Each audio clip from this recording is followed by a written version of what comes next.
Hi, I'm Greg Hunter. This is the weekly news wrap up for Friday, May 4th, 2018, the WNW 333. Biggest story of the week happened on Monday. And this is a profound story. This is where Netanyahu says Iran brazenly lying after signing nuclear deal. Now, this is Trump has reportedly expressed desire to exit the Iran deal supposedly by May 12th. A critical deadline for recertifying the deal on the horizon. There is no deal. There is no deal. There is nothing signed. And with Netanyahu standing up next to a board with two words, Iran lied. These huge words, Iran lies. The implications are profound. And I've been harping on this for I don't know how long, and I dug up the story in November of 2015. State Department, Iran deal is not legally binding, and Iran didn't sign it. This is according to the State Department, folks. The Joint Comprehensive Plan of Action, the so-called JCPOA, is not, this is according to the letter. This is in the letter. I'll hold it up just a second. This is in the letter. The Joint Comprehensive Plan of Action, the JCPOA, is not a treaty or an executive agreement and is not a signed document. This is wrote Julia Freifield, the State Department Assistant Secretary of Legislative Affairs in November 19th, 2015. And I have a copy of the letter. This is the copy of the letter. If you look at the date, it's the 19th, 2015. It was written to the Honorable Mike Pompeo, who now just happens to be Secretary of State. Are you getting this, folks? This is the part in the deal where they talked about that the Joint Comprehensive Plan of Action, the JCPOA, is not a treaty or an executive agreement. Let me read a few other excerpts from it. They say, this is according to the Kerry State Department, they say that the success of the JCPOA will depend not on whether it's legally binding or signed because it's not signed and not legally binding, but rather on the extensive verification measures we have in place, as well as Iran's understanding that we have the capacity to reimpose and ramp up our sanctions if Iran does not meet its commitments. Well, according to Benjamin Netanyahu, Iran has been lying the whole time and has gotten thousands of documents and CDs and all kinds of treasure trove from Iran that backs it up. This is an unbelievable thing. Later on in here, this Kerry Assistant Secretary of Legislative Affairs says, read it for yourself, folks. There are no secret deals between the P5+1 and Iran, and no JCPOA documents that Congress does not already have. There are no secret deals? Really? Like you told Congress you were going to ship pallets of money to the Iranians? Pallets of money. $1.7 billion now, they say, in pallets of money. And according to the Kerry State Department, and now the State Department, been that way for years, according to the State Department, it's the #1 state sponsor of terror. There are no secret deals? But you told Congress you're going to, oh, by the way, we're going to ship them pallets of money. You can read the letter for yourself, folks. It's in the weekly news wrap-up on the after the wrap-up section. It's incredible. At the State Department says it's not binding and Iran didn't sign it, which means there's no deal. It's a fraud. What am I getting to?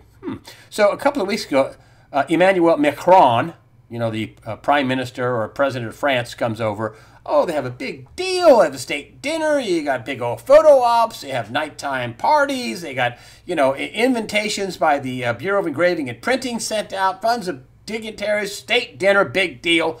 That's last week, not this week, last week. The day after Angela Merkel comes, nothing. What?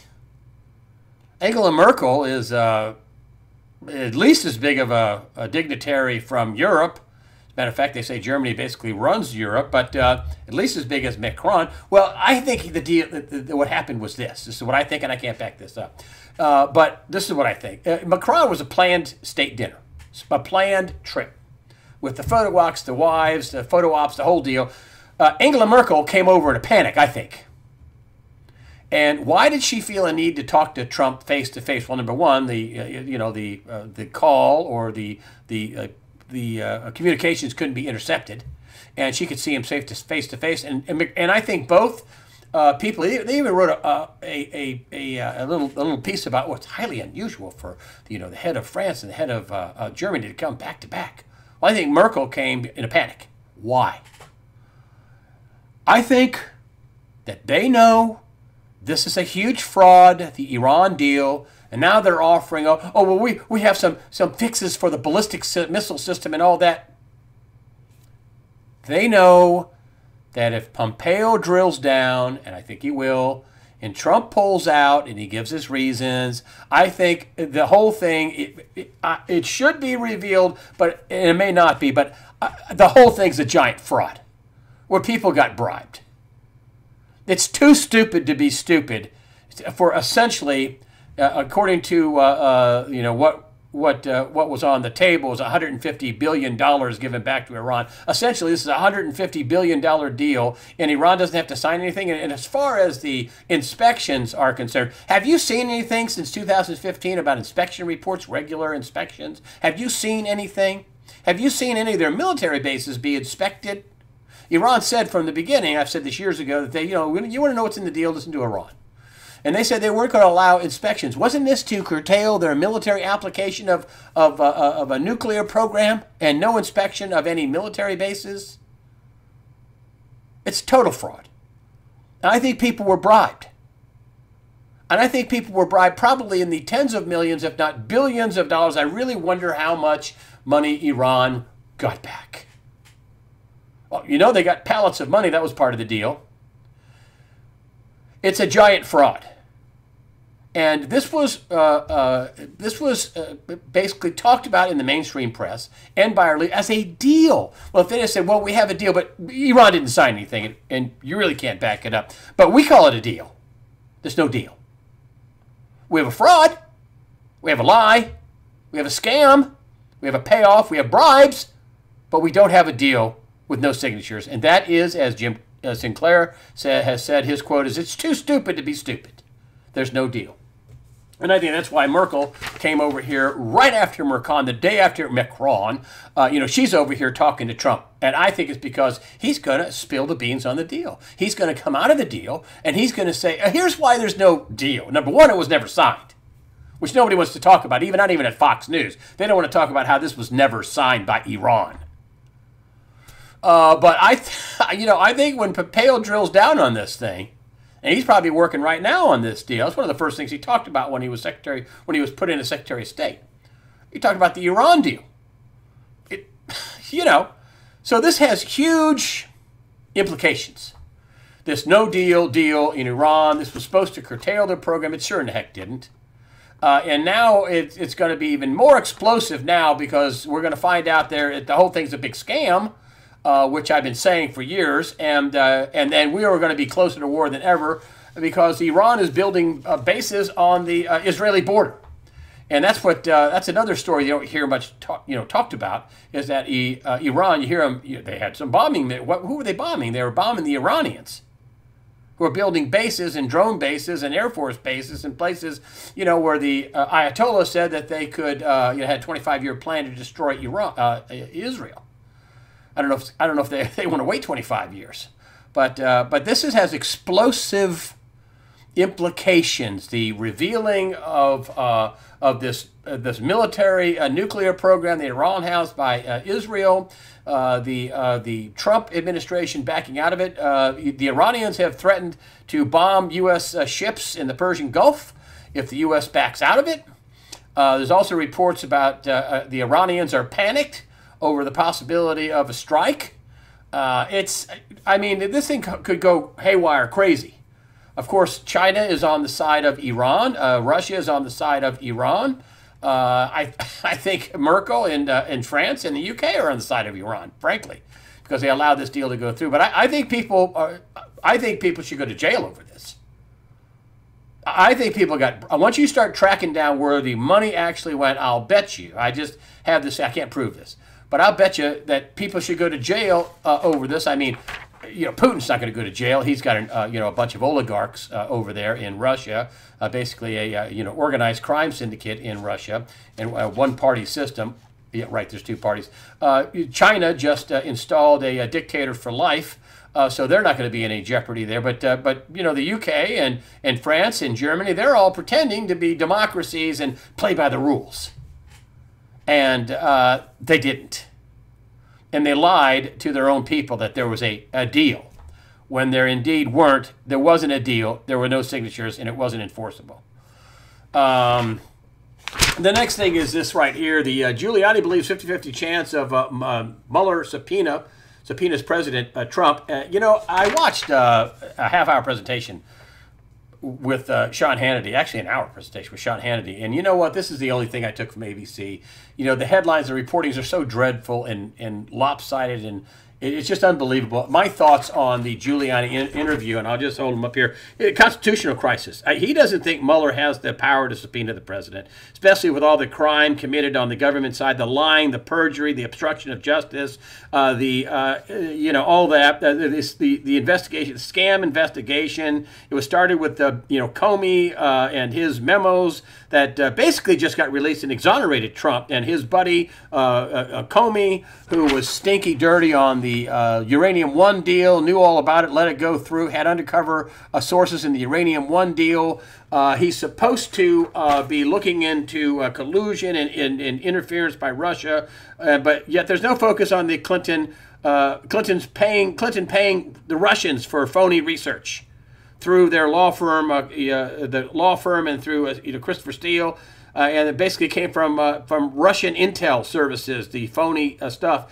They're trying to get Trump any way possible, or at least damage him for the 2020 election. And I think what we really have here is a constitutional crisis brewing. I mean, Rosenstein, he's a witness and also running the investigation. I mean, he's the one that wrote the letter that said to fire Comey, which now that this isn't about collusion anymore, this is going to be about obstruction of justice, which is bogus, because 2 weeks after this alleged incidents happened between Comey and Trump, he sat in front of the Senate and had a Democrat senator ask him, you know, was there any obstruction? Did anybody try to get you to stop doing it? He said, no. Oh, no. And it went into great detail on, you know, sometimes people say you should spend your resources differently, or we wouldn't, you know, go after that. But that's really not obstruction. He testified to that in front of Congress. His memos show that there wasn't any obstruction of justice. And President Trump can fire anybody he'd like for any reason he'd like, constitutionally speaking. Mueller can't ask him anything about that. The whole thing's a witch hunt. And Mueller, instead of going after Clinton, he's been a fixer for years for the Clintons, and you know, there's all kinds of crime on the other side, including crime with the DOJ, the Department of Justice, the CIA, Brennan. He was involved in this, getting phony information from Russian sources through with the Clinton campaign, paying with the DNC money, and it's unbelievable, really quite unbelievable. It's some dark forces in our government, as Kevin Shipp said. We basically have a civil war going on in high offices and departments in our government. This is serious, folks. This has never happened before. Never happened ever before. Giuliani is saying that all the crime is committed on the government side. Yes, all the lying, obstruction of justice. I mean, and the biggest thing Comey has to worry about is this flat-out lie when he was asked in Congress, did you exonerate Clinton before or after Hillary Clinton's interview? And he said, oh, after. That's a total lie. Documents show they were working on the exoneration 2 months ahead of time. Their intent was to exonerate her. He's in for a big-time perjury. I mean, I'm telling you, he's in trouble. Laws were broken, and I think they're trying to stretch this out, because as soon as this is over, the whole attention goes turned on to the Clinton Foundation, which incidentally the Clinton Foundation is booting back up, folks. $100,000 plate dinners. They're going to need the money for a legal fund, evidently.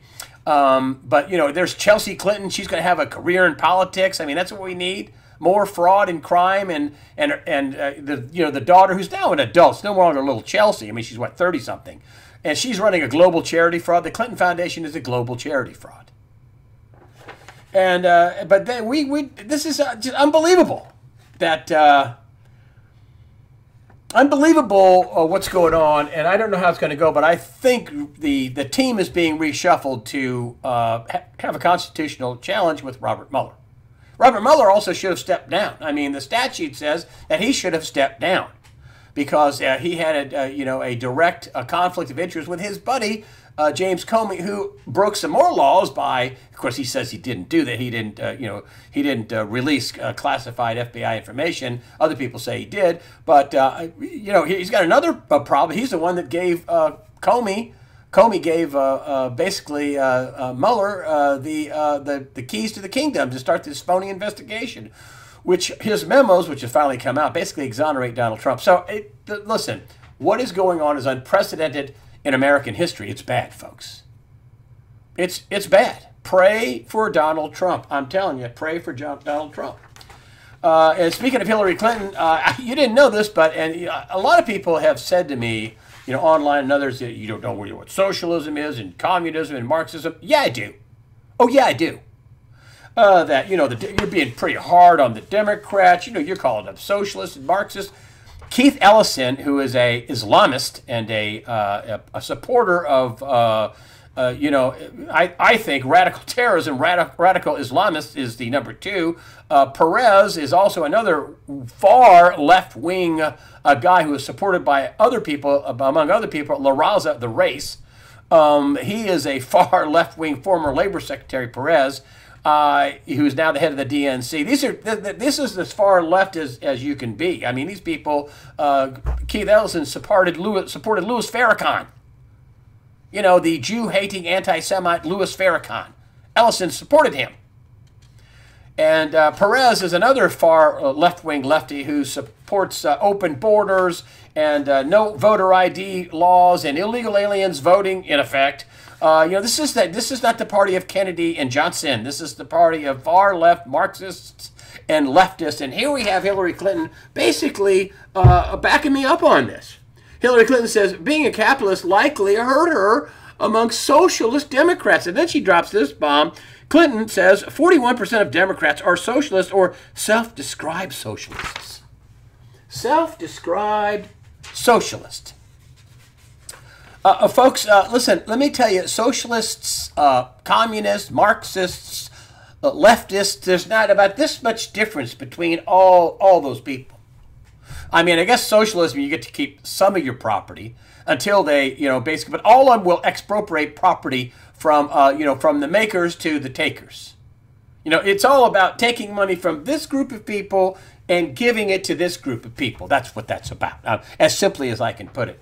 And in terms of socialists, folks, let me be clear about this. Now, I'm not calling the Democrats Nazis yet, but the Nazi Party was derived from, this is an historical fact, folks, the National Socialist German Workers' Party. National Socialist. Socialists were the precursors to Nazis. Okay, they own this whole idea. And this is from Britannica.com, and this is a topic of the Nazi Party. I just sort of show you my source. It's from, Britannica.com.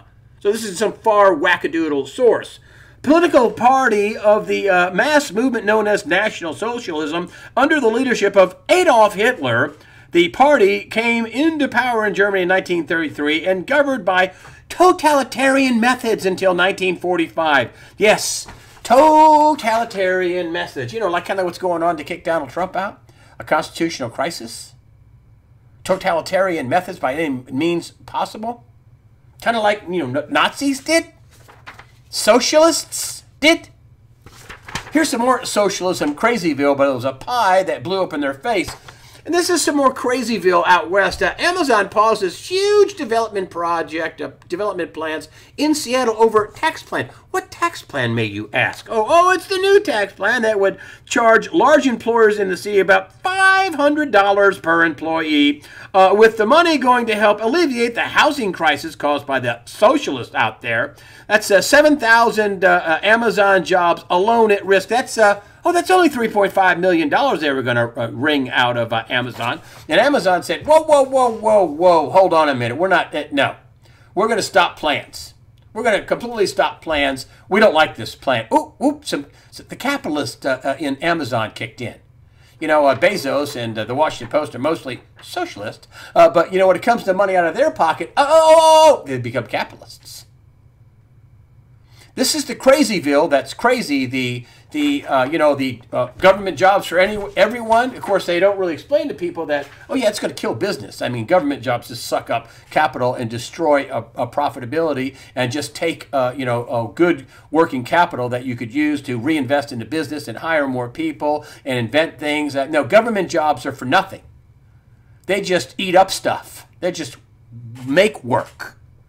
I mean, if you have to have a government job, you want to keep the lowest amount of government jobs as possible so you can keep the highest amount of private sector jobs. They pay more. Along with this, Nazi National Socialism that is of the Democrats, we want to have reasonable gun law. No gun law is reasonable. No, Second Amendment is shall not infringe. And if the Democrats do happen to win in the 2018 midterm elections, they're going to raise your taxes.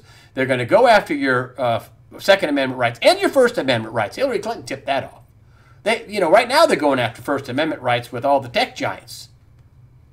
They want to suppress any kind of conservative speech, any kind of speech that is not of the National Socialist, Marxist, Communist, Leftist bent.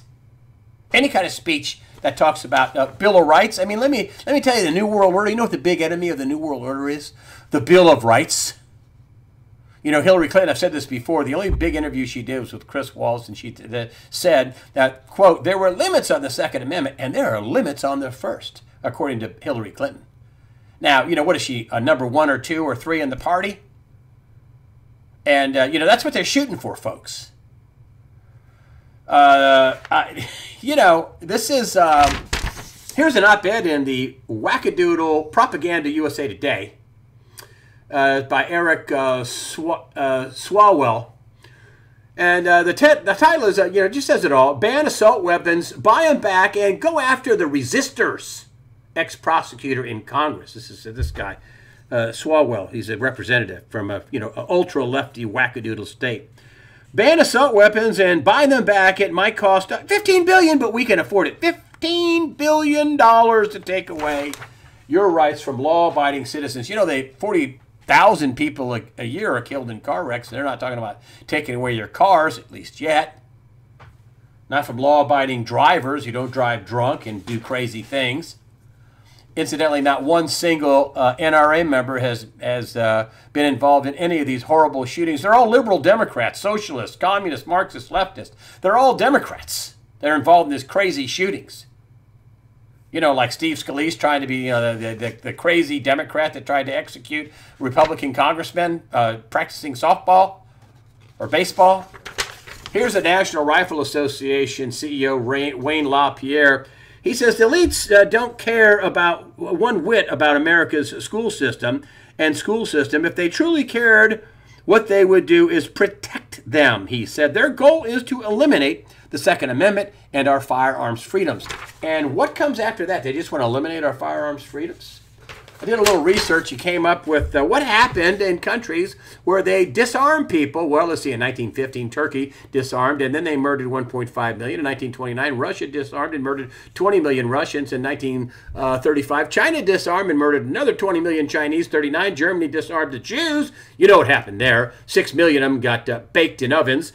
1975, Cambodia disarmed 1 million educated people, destroyed. 64, Guatemala disarmed 100,000 Mayan Indians were destroyed. And in 1971, Uganda disarmed 300,000 Christians were murdered. This whole Marxist, leftist, whole communism bit, you can pretty much peg 100 million murders at least around the world for Marxism. And it didn't work very well for them because the 100 million people were, wiped out, executed. And don't think for 1 minute that this wouldn't happen here in America, with us deplorables. So you better get out and get your act together for the midterm elections. They mean more now than ever. And Trump is probably right. He is right. He says, you know, if the Democrats take over the House, they're going to start trying to impeach him because they don't like him, not because he did anything wrong. They just, Maxine Waters, you know, with her, you know, bizarro world wig. Oh, I know that's terrible. She's going to be out, you know, she's telling the president to step down so she doesn't have to impeach him. That's just unbelievable. Just fast forward to just last year or so, German left planning to disarm right-wing extremists. They're going to disarm them. The Brexiteers and Trump supporters, you know, people that didn't want to be in Brexit, they're just going to disarm them. You know, what do you think is going to happen next in Germany? This is from Jihad Watch. Weapons legislation should be strengthened to fight against right-wing extremists. In other words, people that don't believe what we believe, so we can control them and destroy them if we have to. Germany's federal justice minister has told local media to, you know, the weapons legislation should strengthen to fight against right-wing extremists. Yes, that's right. If you don't agree with the, you know, the New World Order, Luciferian, open borders, George Soros, open borders, one world government, yeah, you really are in their way. You're an extremist. I will tell you about this Mannarino talking about the yield curve. I mean, here it is. It's what it kind of looks like.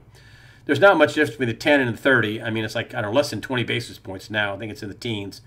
And he said, here's what happened in the dot-com bubble. The basis points, the yield curve looked like this. This is what happened in 2008. The yield curve looks like this. And here we are now, and he says the yield curve pretty much looks like this. And he says, I don't know when it's going to happen, but, you know, they're buying bonds like crazy. They're going into the market, and they're buying bonds, and they're buying stocks at the same time. Usually one will go up, the other will go down. One will go down, the other will go up. He says, you know, on Thursday they were buying both markets. I'm not surprised. They're going to try, the Trump administration is going to try to stretch this out at least through the midterms, if they can. Mannarino thinks that they will have one more rate increase, and of course that will be at the June meeting if there's going to be one, because I don't think there's going to be one in September, either does he. He says they may have to raise rates a quarter of a point just for credibility. Maybe not. I mean, I don't know. I mean, I just don't know. They're really on thin ice with all this intervention in buying. How long could they keep doing it? Well, they can print money into infinity, but there's going to be a cost to that. There's going to be a deflation / inflation. There's going to be some extreme cost to all that. You know, they're not bailing out Puerto Rico, and yet they're buying, you know, sovereign bonds. But they're not buying everybody's bonds. So this looks like a freak show of default and inflation, I guess. I don't know. But he thinks that the yield curve will invert sometime at the end of this year or the end of the year. In other words, the 10-year Treasury will pay a higher interest rate than the 30-year Treasury bond. He says, you know, he says, now when that happens, it won't immediately crash, but he says you can pretty much, you know, boom, fire the starting pistol right there where the market's going to be going down. Now, I had Charles Nenner on this week, and he thinks after a few weeks there's going to be a little bounce here, and it's going to go, you know, kind of down from here. He thinks gold and silver will go up sometime in the midsummer. Well, that would make sense if they don't raise interest rates. Or maybe it will. I don't know. I'm not really a financial guy, but I cover a lot of financial stuff. But I knew we're in very, very dicey situation. And it's been such a terrible thing that, according to this new book, Collusion with Nomi Prinz, that the whole world was rigged. The financial world was rigged by central bankers. Must have been bad. She's going to be the person for the early Sunday release. It's a brand new book that's out. She's been gracious enough to come on. She's going to come on and answer some questions. It's a huge book, so I'm not going to get to all the stuff what's in it. But I'm going to be talking to her about the collusion and how big of a problem it must have been and still is for all the central bankers to be colluding to prop up the system. She traveled all over the world. I mean, went to Asia, went to Brazil, went to Europe, went to the UK, U.S. on both coasts. She went all over the place to do this book. Nomi Prinz will be the guest, the best-selling author Nomi Prinz, for the early Sunday release. One final thing I wanted to bring up, and this isn't pretend well for the Democrats, and they're actually freaking out about this. And I wouldn't bring this up because it's kind of like it's kind of like a Entertainment Tonight story, but I don't think so. I think it's a real a marker story. It's marking a change in psychology. Dr. Ben Carson, who now runs Housing and Urban Development, Dr. Ben Carson, when he was in the primary, and even when he was stumping for Trump, said, black people are treated like pets and they're being patted on the head. Well, I've long told you that black people are the bottom of the barrel in the Democrat Party. Incidentally, they got voter rights and they were freed. Slavery was done away with, all by Democrats historically. Republicans, not by Democrats. Democrats fought to free the slaves and fought to give them voter rights. Democrats, historically, it's a fact. But Kanye West coming out here, support for Trump among black men doubled after Kanye West's MAGA meltdown. And look at this. From 8.9% on April 22nd, which I'm surprised is that high, to 16.5% on April 29th. That's one poll. Then from 11% on April 22nd, this is another poll, 2018, had Trump's approval rating among black men. And then on April 29th, this is after this Kanye, pegged the approval rating at 22%. And what did Kanye say? I thought, I always say, the truth when you hear it. So what did Kanye say? He says, listen, I'm just saying what black people are afraid to say. Ding, ding, ding. Black people are being played. I'm sorry. I'm not for the illegal alien. I'm for helping out U.S. citizens. I was for helping out the people in Puerto Rico. No matter how bad their leaders screwed up their finances, they're still citizens, not these people coming from Central America, South America, Mexico. They're a bunch of weasels for letting these people pass through. I don't care about them. What I care about are American citizens. I care about our African-American citizens. How in the world are African-Americans or poor white people or Asians or anybody else, how are they going to compete in the entry-level market with floods of illegal alien labor who get paid under the table? How can they compete against illegal alien labor, a flood of illegal aliens? That don't help them. Also, I think it's right now among the Spanish community, the Hispanic community, they're about 60% are for Trump's restriction of illegal immigration. Why? Because they know they have a good deal. They know they don't want to blow this thing up. I mean, these people aren't stupid. But that's what the Democrats would love to do is completely collapse America. With all the welfare and all the illegal voting and all the, giving them driver's license in California, signing them up to vote. They're doing that in Chicago. It's just an unbelievable amount of fraud in the election system. But this Kanye West and black people who are not, who are thinking the same thing he is, that aren't saying it because they're afraid to say anything, because they just beat these guys down. They beat these people down. You heard that now, the Crips have put out a hit, to beat down Kanye West. Really? For thinking for himself? Really? I mean, he's not going to be on the thought plantation. Kanye's going to think for himself, whether I agree with him or not. People should think for themselves. One last thing, a couple last things. Still get people telling me my emails sent back to them for thank yous and things like that. If you have donated money to USA Watchdog, no, I write every single person back. Whether you give me, $1 or $5 or any amount of money, I always take the time to say Bob or Mary or whoever, thank you for your donation, and remember to fear. And I write those out by hand, each and every one of them. I write them out. I do a thank you for everybody. People are still telling me my emails back to them are ending up in their spam file. So, and it's also stuff with USA Watchdog on it and my name on it, Greg Hunter. So that's just part of the ongoing thought suppression by the social media powers, Facebook and Google and YouTube and all this stuff, which I'm still on, but I don't know how that long it's going to last. And here's what I wanted to bring up too. If you look at the top of the page right here, it says join. And I don't sell my list. I don't send out, fish oil pills or, a silver elixir, or I don't send any of that stuff. I send out once in a while, I send out some promotional stuff on my email, and I send out for a discount gold and silver training and tell it, hey, listen, if I send something out, it has to be a deal, and it's always been a deal. But anyway, I get people to sign up their email right here just in case, the dark powers of the social media empire that need to be broken up, I think. I can still send out emails to people. That's what that's for. Some people have said, hey, man, I signed up for your your join thing, and I haven't gotten anything in the mail. That's right. I mean, I don't use it often. I do send out when I have something really big like Cliff High coming on or Kevin Ship, which I didn't have time to do that, or some big interview that comes out. Sure, yeah.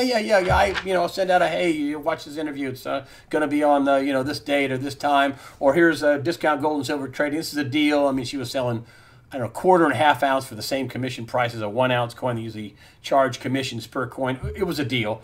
But anyway, that's about the only thing I send out. So if you do sign up for it, don't expect to get a bunch of stuff in email, because I don't sell my list. I've had people try to buy my list, but I don't sell my list. It's just for my contact to you, especially in lieu of the fact of this big, crackdown on conservative thought and independent thinking. That's why my web guy's name is Hanan. He came up with this idea, and I think it's a good one. So if you can, just sign up for, but don't expect to get a lot of stuff from me, because I don't sell my list and I don't send out a lot of stuff. So, hit the join button, put your email in, and we'll always be able to stay in contact. That said, thank you for supporting USAWatchdog.com. I really appreciate it. And I say this often, but I mean it. I got really smart people on the site. I got super smart people. I got some trolls too, but I got some really super smart people on the site. And don't be fearful. Don't let these weasels make you fearful. If they were so strong, they would just reveal themselves and take over, but they're not that strong.